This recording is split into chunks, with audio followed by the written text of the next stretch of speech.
I know you love earning travel rewards and cash back, and that's why you're going to love Rakuten. With Rakuten, you can earn cash back on everything you need to book your dream trip, hotels, flights, rental cars, experiences, and more, while still booking through your favorite travel sites. And don't worry, cash back can be earned on top of earning the credit card points and the hotel and airline loyalty points that matter most to you, depending on how you make your booking. Plus, with Rakuten, you can also earn cash back on groceries and other purchases like electronics, pet supplies, and more.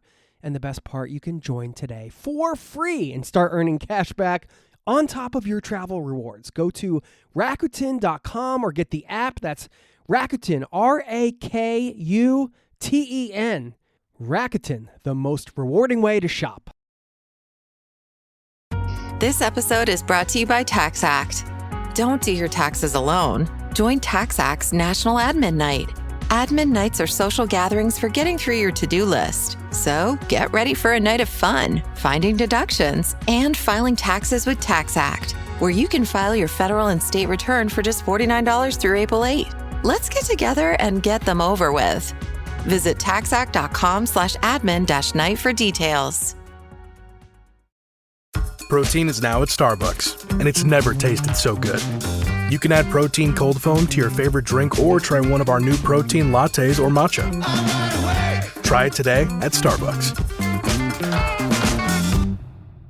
My attitude to adventure has very much changed. So when I was young, I thought, where I live is boring. If I want adventure, I need to get out there, far out into the world, which is, I'm sure, something that loads of young adventurous people have felt, isn't it? Home is boring, adventure is far away, and the further away, the better.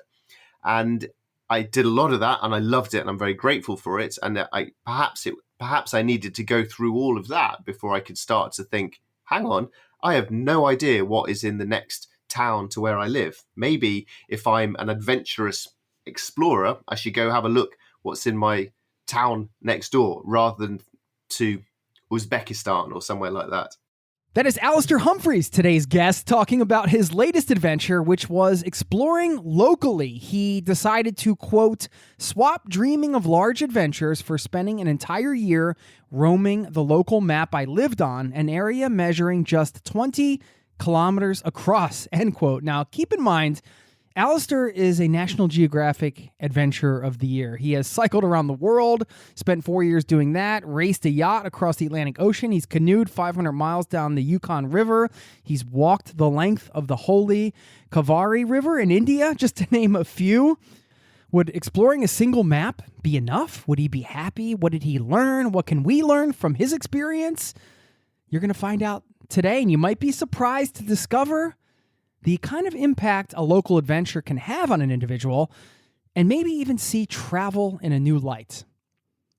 Welcome to the Zero to Travel podcast, my friend.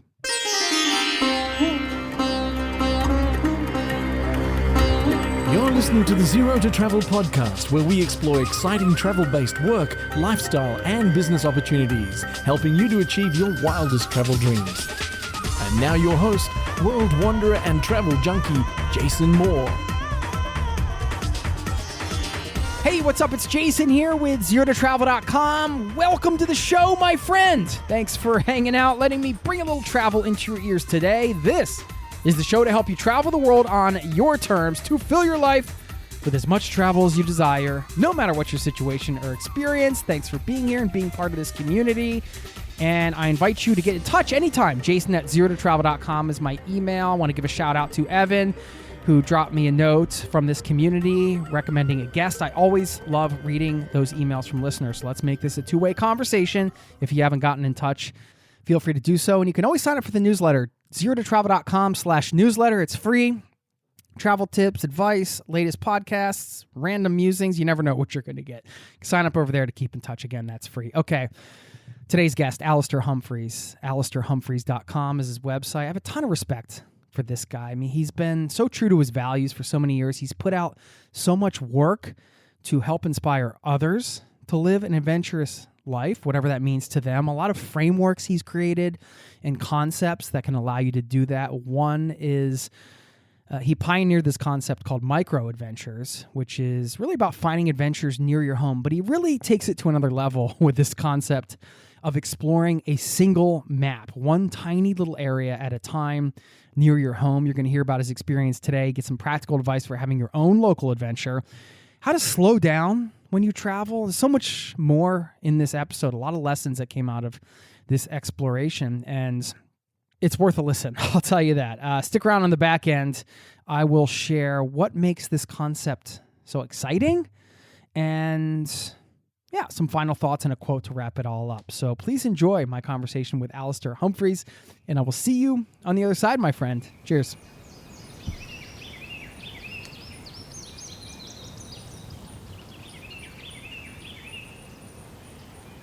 Do you feel 30 now? What age do I feel? That's a good question. Yeah. Man, I don't know, because, you start to recognize that you can't do things the way you could before. Your practical mind knows that you're older. So in that way, it might skew your age. But if I'm just like in the moment, like feeling enthused about something or playing with my kids or something, I could be 10 or I could be 25, if I'm out doing an activity or something. I don't know. I think I think physically, I think I'm about 30, and also sort of mentally enthusiastic and curiosity, I feel about 30. But then I guess if I went to a bar and I saw a lot of 30-year-olds, they'd be like, "Hey, granddad." And I'd be like, "Oh, it's a bit loud in here. I can't really hear, and I can't see the menu, and it's a bit late now, so I'm going to go home to bed." So that's when I'd realize I'm not 30. Yeah, like I have these moments where I feel like, oh man, where are those old... Like I was talking to my wife last night. We were sitting on the couch and I had put my reading glasses on for something. And I'm like, look at us. Like we have two small kids. We're on the couch talking. I'm like, we're like those people that we never thought we'd be when we were younger. We're grown-ups. But you don't really grow. You don't have to grow up in a way. You have to have responsibility, but I don't know. It's a funny thing, aging, isn't it? Yeah, I don't like it. Alastair Humphreys, welcome to the Zero to Travel podcast, my friend. By the way, we should say this is the thing right now. It's happening. Okay, thank you. We've launched straight in with a bit of aging chat. That's good. I like it. I think the preamble's when the truth comes out. So I think you need to publish all that. Oh yeah, I mean this is the thing. This is how we do it. I feel like this work keeps you young, though, in a way. Constant new perspectives, constant curiosity. Yeah, and I think also it's the sort of job where you can't just think, right, I can now sit in this same rut and cruise along until I retire in 20 years. You can't have that mindset if you want to actually get anywhere. You never really did that, did you? What? Have a job? Would they call it a proper job? I don't know what they call it. I think you have a proper job, but I'm in a different circle. Yeah, my parents don't think I've got a proper job. Really? No, definitely not. Yeah, it's only a proper job if you're suffering every day and you need to come home and watch TV to escape. I think, to be fair to them, it's the challenge of the fast evolving world. So in my parents' mind, a proper job is a teacher, a baker, a doctor, something like that. Not someone who puts stuff on social media and talks to someone through his laptop and somehow weirdly that turns into work. They struggle to see how that works, which I can understand. It's a quick moving world. You get to, in the past, biking around the world, rowing across the Atlantic Ocean, getting paid to talk about it. It doesn't sound like the worst job in the world. Professional adventure in some ways, but I mean, you've kind of transitioned. I've been following your journey since. I don't remember. I should have looked up when we did our first interview here together, but I'm a big fan of your work and your writing, and I love what you put out, man. I love that you're just like the main mission. You can tell is just really, you have your things and you talk about them, but you use that as a tool to inspire other people to get out and create awareness about things that you think are important, and frankly, a lot of us should be talking about and thinking about some of the things we're going to talk about today. I love it.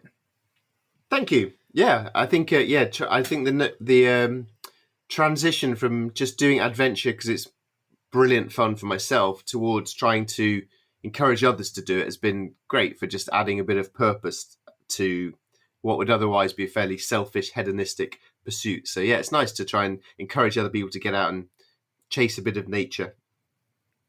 Yeah, it was interesting because you have the book we're going to talk about today, Local, but then I know your last post on Instagram was you out in Sudan when you were biking around the world many years ago. And you said, quote, "I marvel at the audacity of young me, envy his freedom and guts, but also feel a bit sad by his years alone out there in the big mad world." What a bloody adventure that was. And we talked about this adventure on the show a while back, but I thought it might be cool to bring this up. And I since you had just recently posted it, and it's a good juxtaposition between that and where we're going to go today.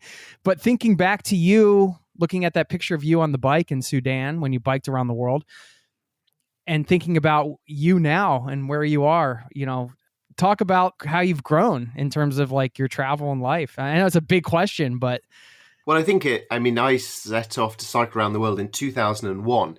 And actually I set off to cycle in August 2001. So I was 2 weeks into my bike ride, planning to cycle to Australia via Afghanistan, which is beautiful and exciting. When 2 weeks into my ride, 9/11 happened in the US. And of course, that tore not just America apart, but the world apart for years. So that was like a really defining moment for history. And if you think about how much the world has changed since then, I set off cycling in a pre 9/11 world, and then suddenly that changed, and I set off. So I cycled around the world with no laptop, with no telephone, with no maps. So to get to cycle across a continent, I had one large sheet of paper with the road map on it, and it's just struck. And I think that's what really struck me when I recently stumbled across this picture of me in the desert in Sudan. Was right now I would not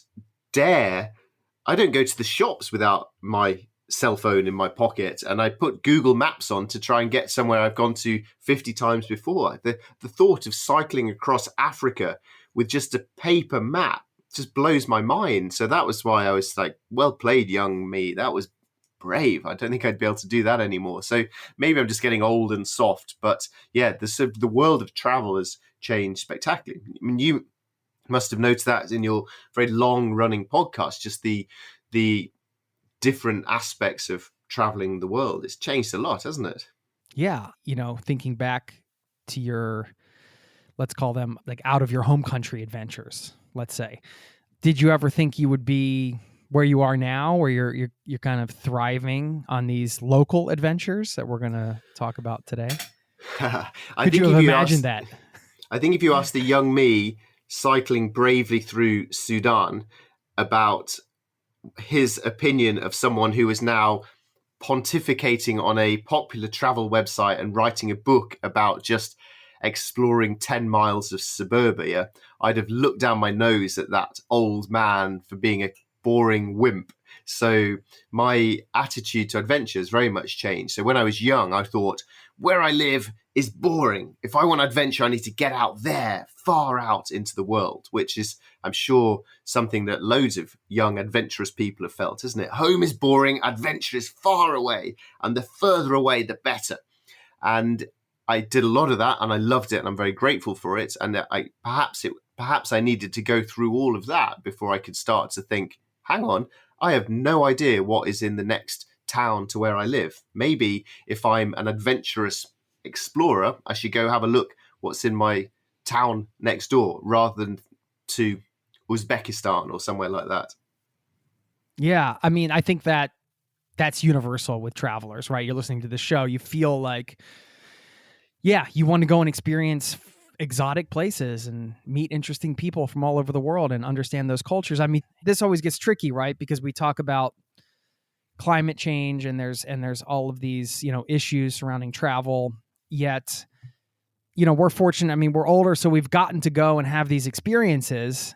And I feel like in some ways, or you could say it could be interpreted that, well, would we have gotten to this point personally? I guess I'm including this not because I'm definitely not an adventurer on your scale, but as far as like being a family guy, living in one place, having traveled around nomadically for 10 years and now just being in one place. And I know you've got kids and a family there, and that's, we'll talk about that. But is that a byproduct of having had the opportunity and the privilege to explore the world, and now you can be content with that? And if, it's a complicated question. And also, is that fair to, I'm thinking about somebody who's like 22 and listening to this, and they haven't gotten to go do all that yet. But then now we have climate change and all these issues. You see what I'm getting at? I see what you're getting at. Yeah. I think you asked about 10 different questions within that, but I'll pick. Yeah, I know. It's a terrible podcast move. That's all right. We'll put up with you thanks to my brilliant answer, which I'm about to make up now. There's a word, I think it's from Sweden, and it's something like flygskam or something, but it translates to flight shame, which is this notion of shaming people about going on flights. And I don't think that's very helpful. So I've flown to loads of places around the world. I mean, I have also cycled around the planet using only bicycle and boat. So I got 4 years of pretty low carbon travel involved there. But an interesting thing about that is that when I cycled around the world, not once did I ever think, this is a great environmental adventure. I'm being really low carbon by cycling around the world. Not once did I think that. And that was 20 years ago. So our approach and our attitude towards travel has changed so much since then. I've flown all over the place and I loved it. It's great. And I really still love, in theory, to fly to places. So my thought towards young people is you don't want to put people off having the adventure of a lifetime. But I think what is important is to consider the value of a flight you take. So, for example, I would probably frown at flying all the way to Vegas for a weekend extravaganza. That to me seems like a dumb use of carbon. But for that same amount of carbon and flight, if you fly to, I don't know, Canada, Mexico, wherever you fly somewhere a long way and then you stay there a long time and you have a fantastic life enhancing adventure, which makes you a more rounded, more informed, more passionate citizen of the world. And then you come home and you act on that purposeful adventure to live a decent life that's doing good for the world. Then yeah, that's a great use of getting on an aeroplane. So I think there's that aspect to it. But I think a really important thing to consider is it possible that traveling without plane, is it that you're not missing out? It's not a worse experience. It's different. Could it even perhaps be better? So I don't fly to give talks anymore. So if I have to go to, let's say, I went to Amsterdam a while ago and I went on the train, and that was so much more interesting than a grim aeroplane experience. So that added to the experience. And then recently I've spent a year exploring my local map. And yet I didn't get to fly off to fun parts of the world, but I had such an interesting, adventurous travel experience. So I think the way to frame it is to think these things aren't necessarily worse. They're just different.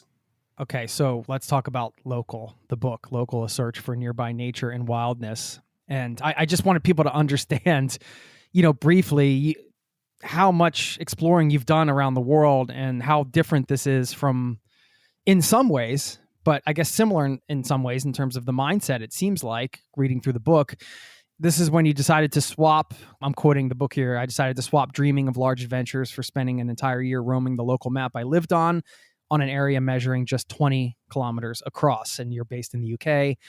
And this is this is different. I think this is ironic because what you say in the beginning of the book is that you've done more research for this book than all of the other books combined, but you didn't go very far. So that's pretty incredible when you think about it from that perspective. Yeah, it's a very, very different experience. So I spent 4 years cycling around the planet. I didn't do very much research for that deliberately because I wanted to be naive and learning stuff when I was out on the road. So when I was traveling around the world, I would never read about a country before I got there. I liked to arrive with a completely blank slate and just take in all those experiences. And then once I was there and afterwards, I'd really enjoy reading about the place that I'd been to and learning about it.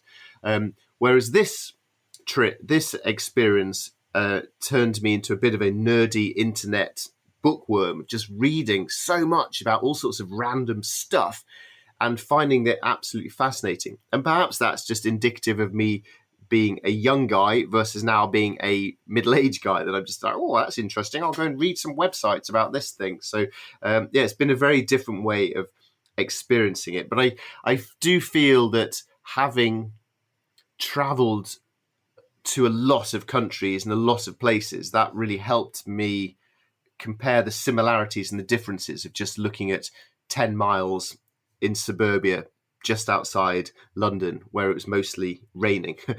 So I think having the different experiences was really beneficial. You know, I've always admired those authors who seem to be master botanists and biologists, and they could effortlessly weave the descriptions of nature into their narrative. Now that's you. I mean, you could do it before, but it seems like you've learned quite a lot just traveling around. And I mean, that's what strikes me, is how much. Well, it must have helped to have the book as part of the mission, right? Because you also have to figure out something to write about. I mean, do you think that contributed to your attention span? I don't want to say that, but like your willingness to sort of really take your time and pay attention to what was around you. So I think it would help to explain the framework I set myself for the project. So I bought the local map of where I live. It's the kind of map you'd get if you're going to go hiking in your neighborhood. And in Britain, the whole country is covered by these maps that they're like for hiking, walking, exploring sort of maps. So I bought the one where I live, and it measures 20 kilometers by 20 kilometers. That's about 12 miles. And the whole map is broken up into 1 kilometer grid squares. And so I challenged myself to go out once a week to one grid square and to try to see everything in it. So once a week, I'd go to a random place on my map, and I had just 1 kilometer by 1 kilometer to explore. And I tried to walk down every footpath there, or if it was in a town, down through every street. If it was a wood, I'd try and wander around the wood. And because it's only 1 kilometer, it's not very far. So it made me slow down. And that's a lot of my travel has been about how quickly can I go from here to there in a sort of tough, crazy kind of way. And so this was a real exercise in deliberately forcing myself to slow down. And I'm not by nature a very slow person. So I helped myself slow down in two ways. I decided to take a lot of photographs. So I took my camera and I tried to really take interesting photos of everything I saw, even if that was just like a burned out car that some hoodlums had left the night before. I'd try and take beautiful photos of whatever I saw. And to try and see everything in that grid square, I took a load of notes so that when I came home, I could write a blog post about what I'd seen that week. And I think this was really important, because if I just said, I'm going to spend a year exploring my local map, that would have been too vague and wishy-washy, and I'd have probably not done it very thoroughly. But by forcing these constraints onto my project, but then repeating that 52 times, you end up with something that's quite big and substantial. I always think that putting constraints onto your travel or adventures or creative things is a really good way of making you look a bit differently and put a bit more effort into the way you look and consider it, what you're doing. So yeah, so I every week I'd go out and I'd try and see everything. And then, of course, most of what I saw, I didn't know or understand. So then I'd come home and spend hours Googling all these things that I'd seen and learnt about, and then write them up into a blog once a week, which became the framework to the book. We'll get back to the interview in just a moment. I know you love earning travel rewards and cash back, and that's why you're going to love Rakuten. With Rakuten, you can earn cash back on everything you need to book your dream trip, hotels, flights, rental cars, experiences, and more, while still booking through your favorite travel sites. And don't worry, cash back can be earned on top of earning the credit card points and the hotel and airline loyalty points that matter most to you, depending on how you make your booking. Plus, with Rakuten, you can also earn cash back on groceries and other purchases like electronics, pet supplies, and more. And the best part, you can join today for free and start earning cash back on top of your travel rewards. Go to Rakuten.com or get the app. That's Rakuten, Rakuten. Rakuten, the most rewarding way to shop. This episode is brought to you by Fandango. People say fans are too distracted these days, but the truth is, when a great movie hits the screen, you show up, you stay glued, invested, part of the story. And without fans like you, there'd be no cinema magic, no shared moments. So head to Fandango.com to get tickets, stream, or rent or buy top movies and series. Fandango loves fans. Now, back to the show. Yeah, you mentioned coming home and having to do all this research and kind of figure them out. And people might be thinking, well, how many different things could you have seen in this? You must have seen these things before and all that. And I want you to share some of that, like some of the stories behind what you saw, maybe some of the unexpected adventures or things that were surprises to you, even though they were maybe things in the past you might have just walked past. Okay, so a bunch of years ago, I wrote a book called Micro Adventures, which was after I'd been traveling around the world, having a brilliant time, I realized that I wanted to try and encourage normal people with busy real lives to try and fit adventures in, say, around the weekend. So I wrote a book called Micro Adventures, which is all about ideas to go hiking, biking, camping, swimming, close to where you live, simple, affordable sort of stuff. When I started exploring this map this year, I thought I was probably going to write Micro Adventures 2. Like, here are more ideas to go running and biking and hiking where you live. But it didn't turn out like that at all, because I challenged myself to try and see everything, to try and really learn about where I lived. That meant that I started to pay attention to nature more than I'd ever done in my life before. And one of the most useful things was an app on my phone called Seek by iNaturalist. It's one of those really clever apps where you point it at a flower or an insect and it tells you the name of it. And I started doing this to all these plants that are all over Britain, plants which I've seen my entire life and just ignored, and I didn't even know their names, and starting to learn the names of these things. Once you know the name of something, you notice it more often. And once you know the name of it, you can start to then be interested in it and start perhaps then to care for it. So I'd come home and I'd Google these plants and I'd learn that there were hundreds of years of folk history and hundreds of local regional names for this funny little plant. And it used to be used for X, Y, and Z. And so that was an example of what I would do that would start to get me interested in diving deeper and deeper and deeper. And the more that I became interested in the nature on my map, the more I started to realize how little nature there is left in Britain, how we've pretty much destroyed everything. And that then got me really interested in where's all our nature gone and what can we do about it? And so rather than it turning into an adventure book, it turned much more into a book about nature and the problems we've got and the hopeful possible solutions we might have for it. So it was a very different sort of book to what I imagined when I started. But I think that's the good thing about going out to explore locally. If you try it, you don't know what things would interest you until you really pay attention, and you'll find some little niche that excites and interests you, and maybe start to then tell other people about that part of it. But yeah, you don't know until you go out and pay attention. We mentioned nature, of course, being a big theme in this book. And I mean, I'll read a quote from the book. You said, why do we care so little about nature and its tragic decline? Is it because we have stopped noticing it? It is not that we have a short time to live, but that we waste a lot of it. It is not that the world is too small, but that we miss so much of it. What were some of the big lessons you learned from researching this book and just taking your time to be closer to nature, closer to your home? Okay, so this is where I now get in danger of going off on a massive 3-hour rant. So get ready to hit the mute button when you're bored of me ranting, because this has awakened. Well, it amazes me how little I knew about any of this before I started, which has been quite interesting. You know, I've been to loads of beautiful parts of the world, but didn't really give much thought to them. So the things that have struck me: one, how much nature we have lost in Britain within my lifetime. I mean, insane percentages of wild creatures have disappeared within my lifetime.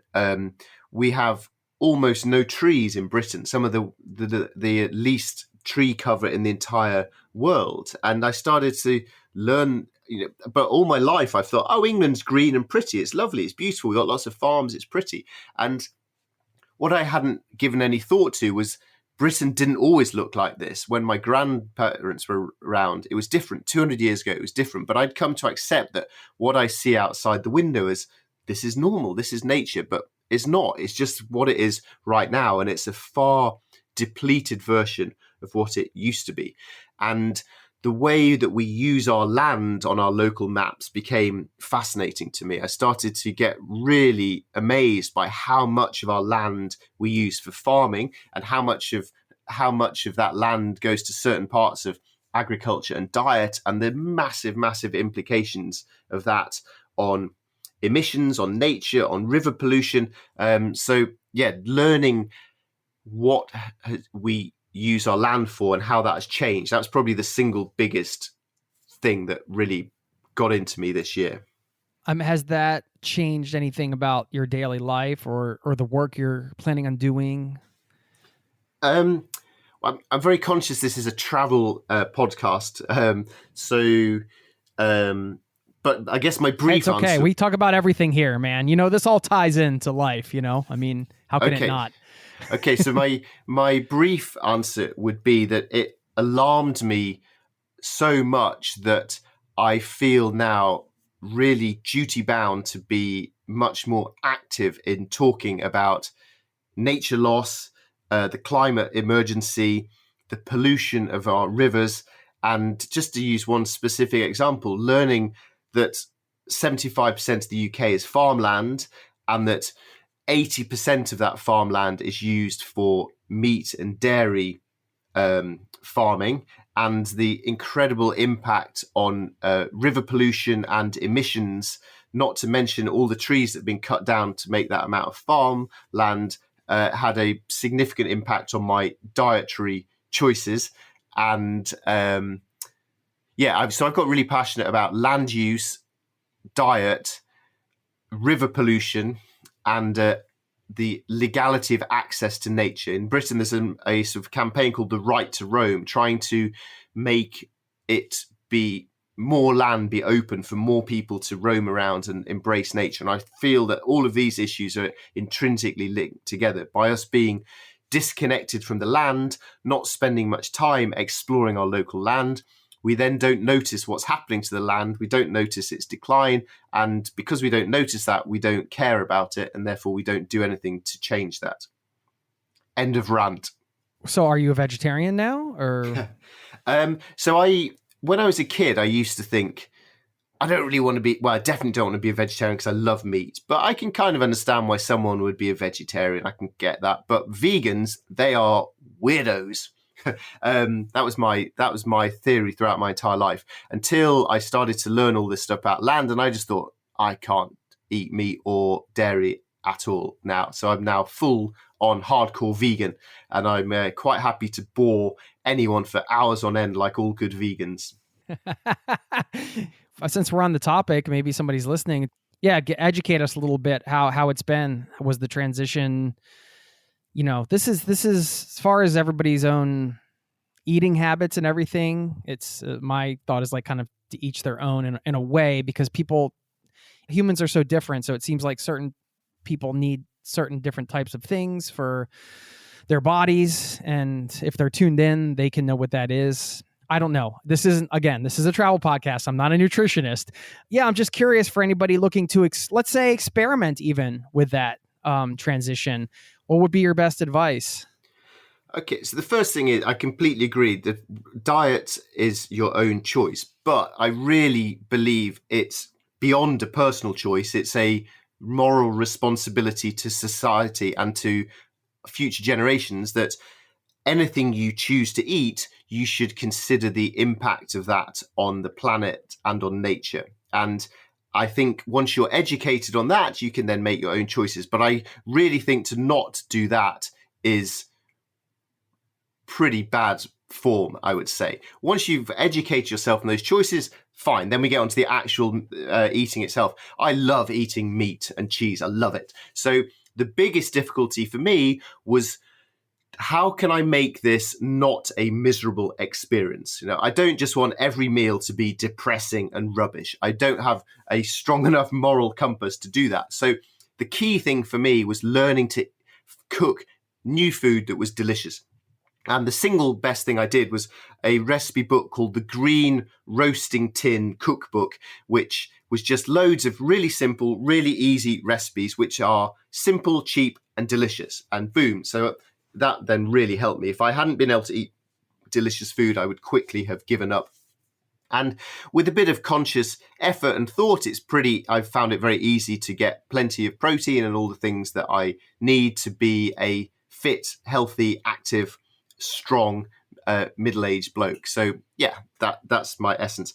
What I would say is, if you choose to eat meat, and particularly if you choose to eat beef and dairy, which is so much worse for the environment, if you choose to eat them, then it's really important to eat pasture-fed beef, which is beef that's grown on fresh pastures only and doesn't in any way use soy from jungles, and basically does minimal wrecking to the land. So I'll leave it there, but I think it's I could talk literally for hours about food in a way that 2 years ago I would have not known anything. So it's become a absolutely fascinating subject to me.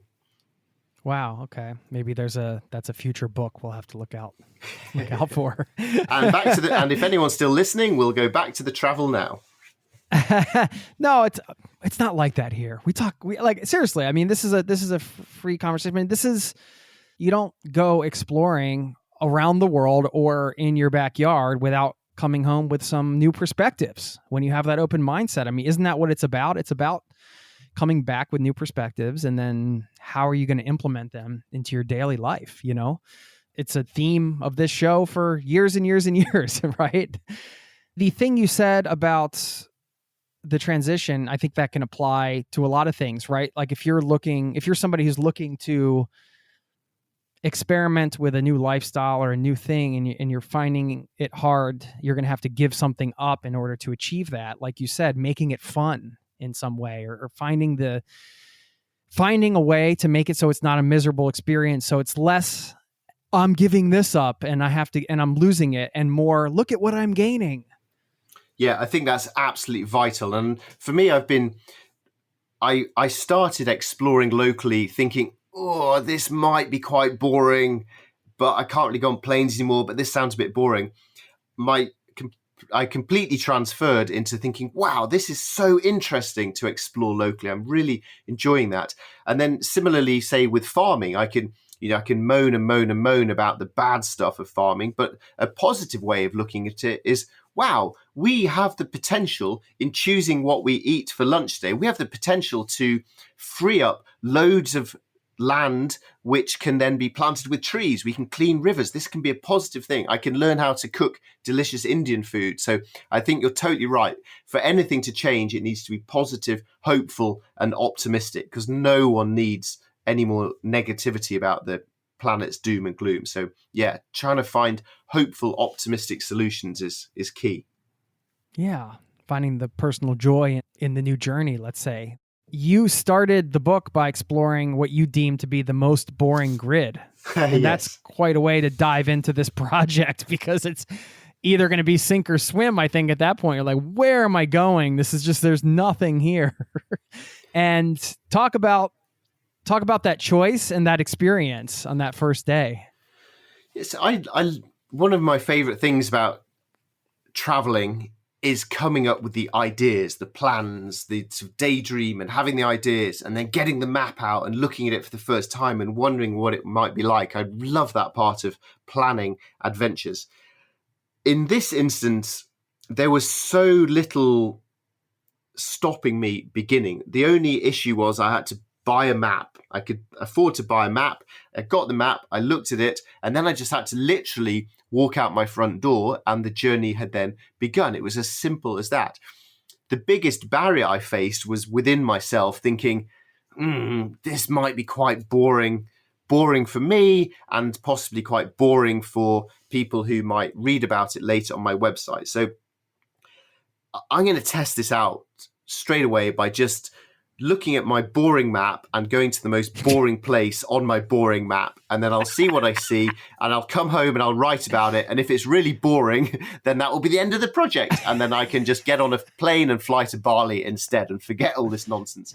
So that's almost literally the opposite of every adventure you ever took in the past, the beginning of it, right? Yeah, exactly. But it was nice that it was so easy, so simple. So for example, anyone listening to this can think, I'm going to test out this guy's idea. And you can go out of your front door right this minute, walk around. And if you think, this is interesting, keep going. If you think, this sucks, this guy's an idiot, then go do something else. It's so easy to give it a try. And so the first place I went to is on the map just looked empty. There were no roads, no footpaths, no contour lines, no hills, no rivers, no lakes, nothing. It just looked like emptiness. And I went there with my camera to force myself to slow down. And within about 2 hours, I realized I'd only gone about 200 meters because I'd started taking photos of all this stuff and writing notes. And suddenly I realized that there's so much stuff literally everywhere you look. If you are interested, then everything becomes interesting. And the deeper you dig, the more that you can find. And the closer you pay attention to your local map, the bigger it gets. So it was a really fascinating, eye-opening experience that I had right at the beginning. That's so cool. I love the serendipity of travel where you have these chance encounters, usually with other humans, and in a way, something happens. And I noticed there was a moment in your book. Now, I don't know if you saw it the same way, but I saw it as a serendipitous moment because you met these children that had, we would call it a slingshot. I think you call it a catapult in the UK. And they were carrying it around. They had made this slingshot out of wood. And you had like in your pocket these pellets that you could use because I guess you have a slingshot in your shed where you work. Yeah. I just thought, yeah, you said it's your procrastination tool. Yeah. Bring that over here. Let me see that slingshot. I mean, by the way, that inspired me. Like there's no reason I shouldn't have a slingshot in my office. Yeah, you're definitely not too old to have a slingshot and a handful of, and you can get these from Amazon, like clay pellets, so that when you fire them off, that rather than ball bearings, they're biodegradable. So yeah, they're fun. When I get bored of writing, I just try and shoot stuff. I love it. I saw that as a serendipitous moment. That stood out to me as one of those moments where if I was traveling, I'd be like, what are the chances that I have like a pocket full of slingshot pellets and then I meet somebody who's carrying a slingshot and we have this interaction? I don't know if you see it the same way, but that to me was a moment in the book where I thought, wow, like look at the serendipitous moments you can have right locally. If you're having that sort of out adventuring mindset, I thought it was so cool. Did you see it the same way, or was it just sort of like, oh, this just happened? I didn't see that at the time, but you're completely right. You know, one of the joys of travel are exactly that, those serendipitous encounters. And because you're out traveling, you're in a different mindset to your going to the grocery kind of mindset. You're more curious, you're more interested to engage with people. And yeah, these kids were gypsy kids, so from the traveller community who in Britain, they sort of this history of being nomadic, I guess, but they're also very much prejudiced against in Britain. There's a lot of prejudice against traveller communities, and so it was really nice to meet these kids and to talk to them just as normal kids, playing with a slingshot, firing at tin cans, and it was a really lovely encounter. And actually, one of my biggest regrets about the whole project. I'm quite a shy person. But when I travel the world, when I go off into some far off country, I change. I become really interested. So if I'm in India or Indiana or Minneapolis or anywhere, I just love talking to everyone about their life. And I find everyone's life so interesting when I'm in different countries. When I'm at home in the UK, I'm shy. I don't really talk to people. I don't talk to people at all, really. And one of my regrets from this whole project, or not maybe regret, maybe it's perhaps just a future project, was I wish I'd got deeper into the people living on my local map. But where I live is quite built up. There are probably hundreds of thousands of people, but I wish I'd been more curious about the people. And I think that perhaps is a prospect for a future thing. But yeah, I'm just a bit shy about talking to people when I'm close to home in a way that I'm not when I'm far off around the world. Yeah, I don't think that that's uncommon. It's interesting. I think that what is that? It certainly can be the adventurer's mindset, but also, yeah, it could be like exploration of identity. It could be millions of things, right? Or just your heightened curiosity. I wonder if some element of it is just, I don't know, when you live in the same culture, it's just such a part of you that, is there a subconscious sort of programming? You just kind of like, well, this is how I am when I'm home. And it's just like, even if you try to break out of it, it's just your unconscious mind just kind of puts you in that modality. I don't know. Yeah, yes, definitely. And the technical name for it is place blindness that I learned about, which is you just kind of, where you live is just not that interesting to you because it's where you live. And, if you were ridiculously overstimulated by every single thing you saw and heard in your normal day, then your head would explode. So I guess over evolution, we've just learned to just accept everything around us as normal and just be alert for the things that are a little bit different. And I think that's why traveling is so wonderful. I love getting to a new country and how in a supermarket things smell different and they put the bread in a different place to the cheese and it's all a bit different. Or when you cross a road and you press the little button to cross the road, the beep, beep, beep noise is different in different countries. That's so interesting. And if you walk around your hometown like that, then I think your head would explode. So, but what I tried to do with my map was to engage that traveler's curiosity once a week when I went out to these little places to just really be interested in everything. And it was very, very consciously trying to get into a frame of mind that I'm in when I'm traveling to far off parts of the world. We'll get back to the interview in just a moment. Refreshing wild cherry cola meets smooth cream. The treat you deserve. Pepsi Wild Cherry and Cream. Treat yourself. Now, back to the show. Did you have any other serendipitous moments or that you felt they were serendipitous at that moment? Oh, gosh. Because an awkward silence is awkward on a podcast, I'll say, no, next question, please. And then I'm sure as soon as we'll hang up, I'll think of lots of examples. Fair enough. You start off the book saying, I don't like where I live. I'm here for my family because they like it and I like them. And that's reason enough. I'd much rather live in their world than live without them in mine, which I think is a very beautiful sentence, by the way. I stole that from a song. I resonate with that. How do you feel about where you live now? Well, I really, there's a lot of places that I would rather live, but I feel connected to where I live now, and I feel more concerned about trying to care for it, and I feel more interested in it. So I'm much more noticing now of the season's changing. It's autumn now, so there's all the beautiful autumn colours, but I think I pay much more attention to those things now, having spent a year in great detail. So I feel much more connected to where I live now, and I appreciate a lot of the good things on it. And I also am aware that there are so many places on my local map that are new to me even now. So if I want to be a curious explorer, then I shouldn't really moan and complain about where I am. I should just go and find somewhere 5 miles from my front door that I've never been to before. So it's been very helpful for getting me more connected to where I am. I'm sure there's people listening that are resonating with that. It's nice too when you have a practical solution to that problem, right? As a traveler, and you're like, I'm in this place, I can't travel, and also I don't like where I live. It sucks. I think that was one of the big motivations for you, of course, and for me to have you here to talk about this is just to encourage that exploration. You have the hashtag single map. If anybody ends up doing this, I'll mention that again at the end. We should talk about that. But in some ways, Alastair, this also seems like a giant exercise in mindfulness, this whole project. Yes, yeah, I would agree with that.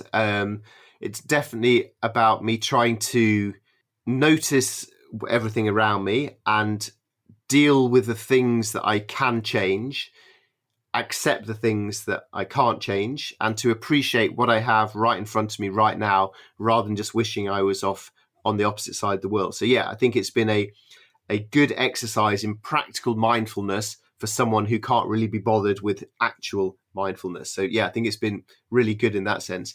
But in terms of actual mindfulness, though, the one thing that I did do occasionally on this year was I always had to slow myself down. You know, my mission each week was to go to 1 kilometer and see everything there and to really pay attention. But even so, my tendency was always, right, if I really rush around really quickly, then I can get home before lunch and then woohoo, I can spend a whole afternoon doing emails. I mean, that's just such a dumb way to think about my life, but that was essentially what I'd be thinking. So I tried to force myself to slow down. And occasionally I would do that by just saying, right, I'm now going to sit on this log in the forest or whatever, and I'm going to turn off my phone. I'm going to set an alarm for an hour's time, and I'm going to force myself to just sit here for an hour, which is a fascinating, surprisingly difficult, and really rewarding experience to try. There's an old ancient Buddhist Sanskrit saying that I learned from the internet, so it must be true, which says something along the lines of, if you're too busy answering all your emails to spend 20 minutes sitting in the woods, then you need to spend an hour sitting in the woods. And I think that's very true. If you're too busy to go and explore your local woods, then geez, you probably need to go explore your local woods. Yeah, the tendency that you just mentioned, the tendency to wanting to rush through and go home to knock out a bunch of emails or whatever is, I mean, I feel like that's something a lot of us are fighting against in the modern era, right? Yeah, absolutely. And there's a really useful difference to note between doing work that is important versus doing work that is urgent. Yeah, I've got 200 emails that need answering, but if I answer them, then I'll just get 300 in return. So, and how much does any of this really matter compared to trying to find work that is meaningful and actually important? So yeah, there's a definite creative wrestling within the work that I suppose you and I do. It'd be different for other people with other jobs, but for me, I very much have to try and carve out time to just sit down and write my book. I know I could put it off till tomorrow and write my book tomorrow and just answer urgent emails today, but then tomorrow I'll have the same dilemma. So trying to prioritize the important work over the urgent work. So put if you've got a jar of your day, you can put the large rocks of the important stuff into your jar first and then fill up with the sand of all the emails and the urgent noise. But if you do it the other way around, you put the sand in first and there's no space for your rocks. There's no space for the important stuff. Yeah. I was going to bring up the sitting on the wet log for the hour because I read that. Did you do that more than once throughout the year? I did. Or? Yeah, I did it once a month. I would do it. So I try in terms of my adventuring life to schedule stuff into my life, because otherwise I just answer emails all day and then hate myself. So for 3 years, I've climbed a tree once a month, which has been a brilliant way of just noticing nature. I did a year of full moon walks, going out on every full moon to just pay attention to the full moon. And yeah, once a month, just go and sit on a log and sit there for an hour has been really interesting. I find it an agonizingly difficult experience. But then when the alarm goes off and says, beep, beep, an hour is up, every time I'm disappointed, like, oh, I quite like to stay another hour now. So I found that a really interesting thing to try. It is. I mean, we're not meant to take in all this information that we do now. It's just not, it's come so quickly, and it's not something necessarily the human mind is built for. So has all of this mindfulness through the exploration carried into your daily life, do you think? Has it impacted your day to day? I'm very much enjoying our veering away from travel. I think in many ways the good old days of talking about what size rucksack do you take on your adventures is easier.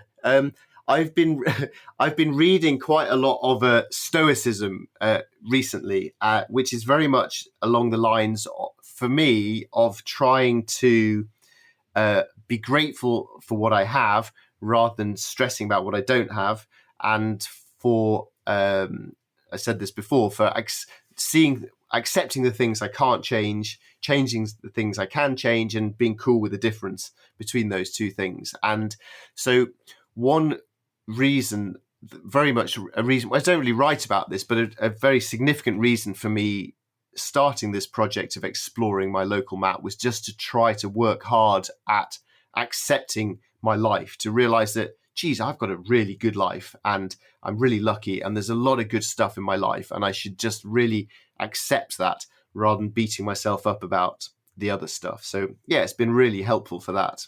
In your position, just thinking about I'll call it your career arc because of the adventures and kind of where it's gone. You know, you could have gone either way in some ways. You could have continued going on far off adventures, but then missed a lot of family time. You're choosing to stay home, and now this taking everything in a new direction. I really admire your work, man. I think it's great. I think that your ability to foster curiosity anywhere. I mean, that to me, that and gratitude, I think, is the trick to just like happiness in daily life, I feel. Yeah, I couldn't agree more. And I think, I agree. Put yourself in the most suburban-y strip mall place in America, let's say, like just concrete jungle. There's Walmart, you got Target, you got, whatever, all of the chains. Somebody's living right off of that. Do you think that they could find the same fulfillment in this exercise? If I could somehow get in a time machine, or not a time machine, a flying across the world instantaneous machine, to get dumped in the middle of some little town in America, I would be so excited, because I love being somewhere I've never been before. I love it. And if that's a far off distant country, then that's brilliant. One of the things I really hope from my book is that other people start exploring their local map. And I want that because then they'll put pictures online and I'll be just fascinated by all these little things in their hometown, which for them are boring and normal, but for me, because they're far away, are exciting and exotic. So I think I'd be very excited by that. And so then that then leads on to the person who is living in this place, whether they can build up some curiosity within themselves to be absolutely amazed by everything that they see. And, within I don't really live in a paradise situation here. For my map, it's just outside a massive city. It's pretty ugly. There's a lot of shopping centers and Walmart type places. So I definitely think anyone can find this interesting wherever they are, if they slow down and are curious and pursue their curiosity. So for me, it became about nature and the environment. Someone else might be interested in, I don't know, urban design or something. There's a podcast called 99% Invisible, which is fantastic about just exploring the stuff that we don't even notice, but once you know about it, is really interesting. So yeah, definitely this is all about your inner mindset and approach, and nothing at all about whether you live in a beautiful mountain with a spring rushing by you outside your cabin. It's so easy to write off mindset as, you're just like, well, how you think about it is, let's get to the practical stuff. But it's like, it's everything, Yeah, exactly. It is completely everything. And if you choose to be curious and enthused about where you live, then that's a much better approach than just grumbling and wishing that you were far away. That's certainly been my personal experience. Yeah. You mentioned some advice earlier about people that, like if you're going to use the carbon for flying, let's say, then make it a longer journey and things like that. Do you have any rules for yourself? Do you think you'll fly again? I know you stopped flying for anything. Is that something that you think do you have any like exceptions for? So I do quite a lot of talks, corporate sort of talks, and I've stopped flying for those, which was painful to do financially, but also painful personally, because I loved going to all those events. I have my exception to that rule is if a company is going to pay me loads of money, then I have my price. I'm not a good person. I have my price. And if I fly there, then my rule is I give 50% of the money to an environmental organization, because I think it's important to notice, to bear in mind the difference between, you could do your bit for the planet by just sitting under a rock in a cave eating celery all day. You'd have a very low environmental footprint. But admirable though that might be, that is not going to fix the world's problems. And in order to fix the world's problems, maybe you need to get on a plane here or there to go to talk to some people and bang some heads together and make some change happen. So I do have an exception in that case. I don't yet have personal exception for tourism travel type reasons, but I think probably in some years' time, I'll probably maybe fly to somewhere and then spend months and months exploring that part of the world, because I really do miss that. Yeah, I was going to say that makes sense. I mean, when you're flying for these things, you're giving a talk that's going to inspire people to action. So it's not a willy-nilly, trip to Mallorca for some sun for a weekend, like you said. Yeah, I think all these things come down to trying to do more good. Two things. One, try and do more good than bad. Yeah, but secondly, importantly, try and do as much good as you possibly can to really try to make a difference. Because it's going to be people like who are listening to your podcast who we are engaged, enthused citizens of the planet. And if we don't care and get stuff done, then who the heck is going to? The app you mentioned earlier, Seek, was one of the resources that stood out. Are there some other resources you can share for people? Of course, we have the book. I think it's a great way to start to understand the possibility. Your book, Local, A Search for Nearby Nature and Wildness. To me, that opens up, wow, like this is your story and of your explorations, but it opens up the idea where you can just see how much is available locally. And I guess, yeah, that was one of the resources you mentioned that was pretty powerful. But for people that are looking to dive into this single map movement you're creating, what else should people look at? Well, I think it depends on what you are interested in yourself. I mean, the smartphone is a brilliant tool, we all know, but I think a really important thing when you're out exploring your map is to resist it as much as possible. So don't check your emails.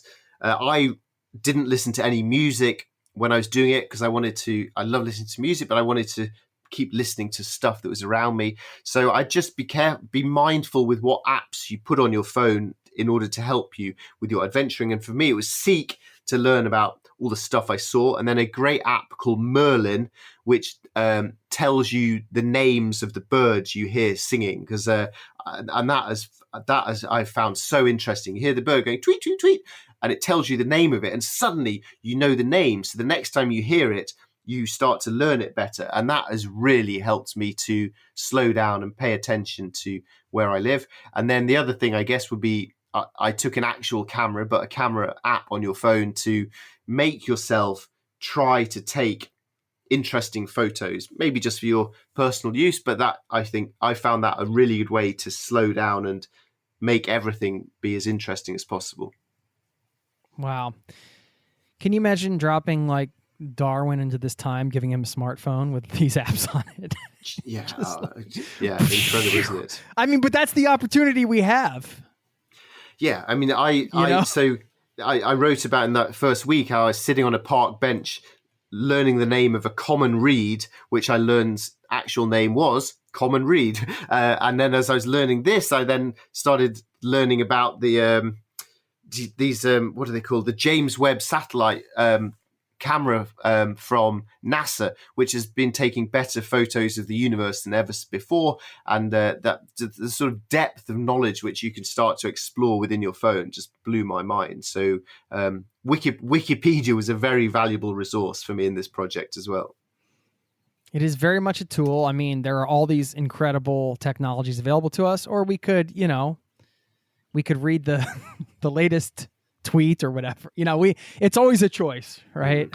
They know how to hit the dopamine spots, though. Yeah, they certainly do. Which puts forward another way of doing this, which would be really good as well, which is to just print out on a piece of paper your map for that week, and then to go there with your phone left at home and to go explore a grid square without even a phone in the pocket. To be honest, that would probably be a more useful and powerful exercise for pretty much all of us. So there's lots of ways of doing it. Yeah, I suppose you could take pictures of the nature you encounter and then use the app to look at the picture of the flower or whatever the case is. Yeah, absolutely. Could be one way to do it. You have been able to create this pretty incredible job for yourself, I'd say. And you've built this really impressive portfolio of books over time. Can you just share some advice for anybody listening that'd be interested in kind of carving their own path? I mean, you're making a living as an author, speaker, some of the things we talked about here. You're also sharing messages you're passionate about and very mission-driven stuff. I know this is a big question because people have different types of businesses and things like that, but just your ability to kind of adapt as you go and just continue to make a living doing something that's meaningful to you. What kind of advice would you give somebody listening that's interested in that type of life? Well, I suppose for me in the travel world, the key was, first of all, to do something really interesting and do it because it felt important and meaningful to me. And that had to be the initial real priority. And I think sometimes people get it the wrong way around. They want to have the career in order to do the adventure. But actually, you got to do the adventure in order for anyone to be interested in you and care about you. So do something really, really interesting and then tell your story in a way that is honest and open and original, and then really importantly is repeat.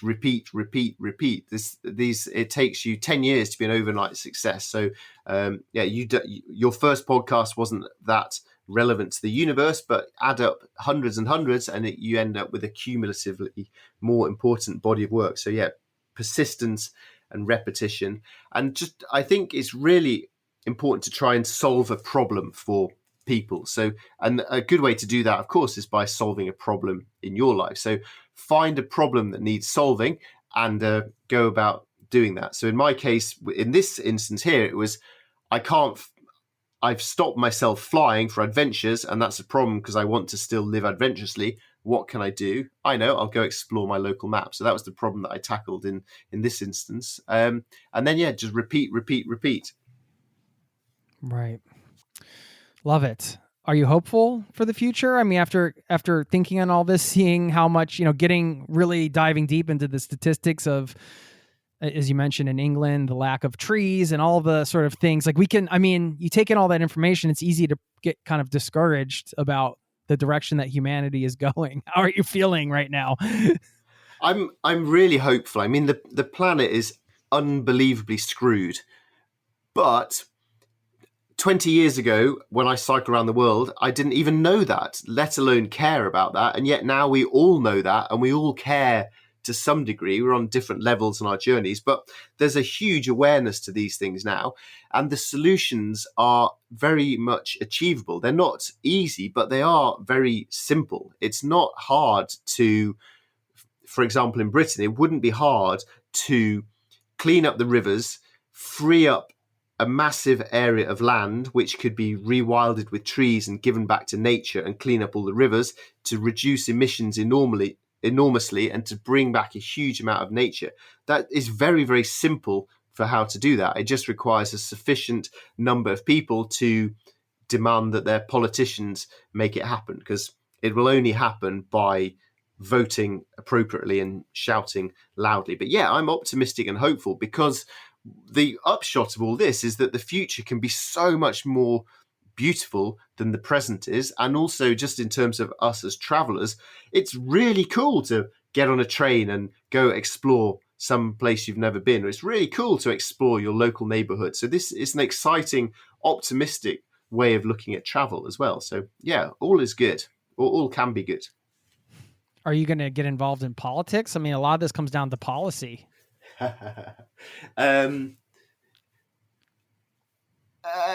Maybe. Yeah. I think you're thinking about it? Yeah. So I ran for council, to run the town this year. It was my first footstep in the door. I lost spectacularly as for the Green Party. But yeah, I mean, there's no point sitting in a cave eating celery. We need to get people to care and to change. And you can do that by getting people, running a podcast which evangelizes about how we can make the future better and more hopeful. You can run for office, or maybe you could do both. So yeah, I think I might be heading that way, perhaps. Yeah, that's exciting, man. I can see a natural fit.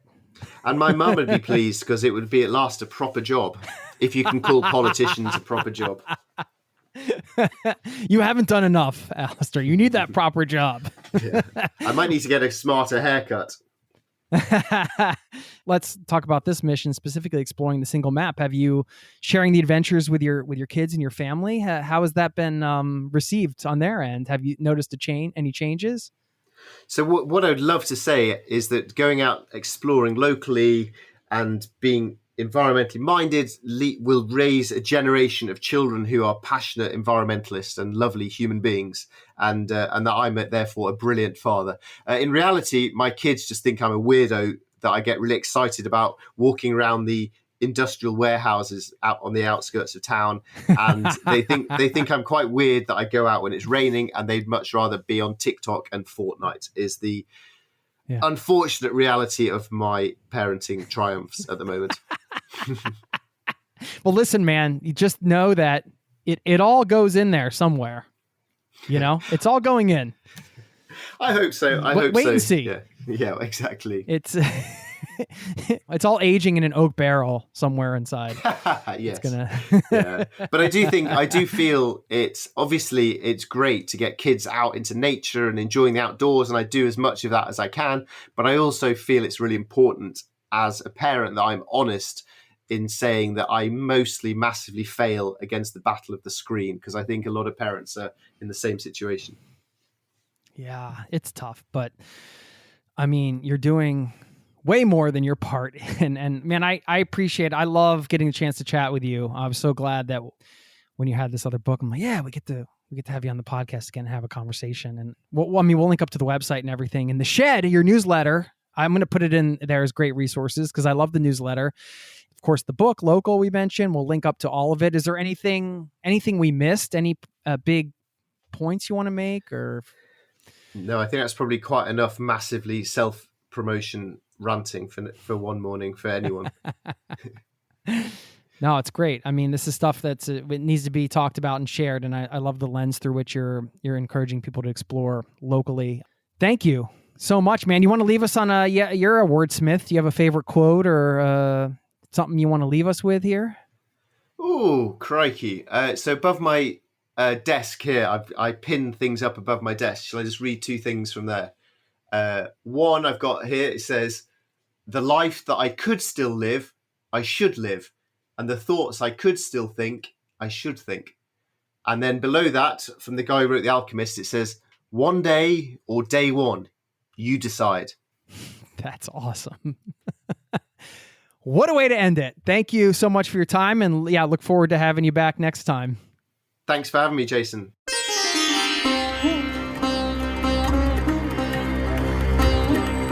There you go. I want to thank Alastair Humphreys for his time. Always a pleasure to chat with him. When he dropped me an email and mentioned this book, I said, please, yes, come on the podcast. I think this is his third time on now.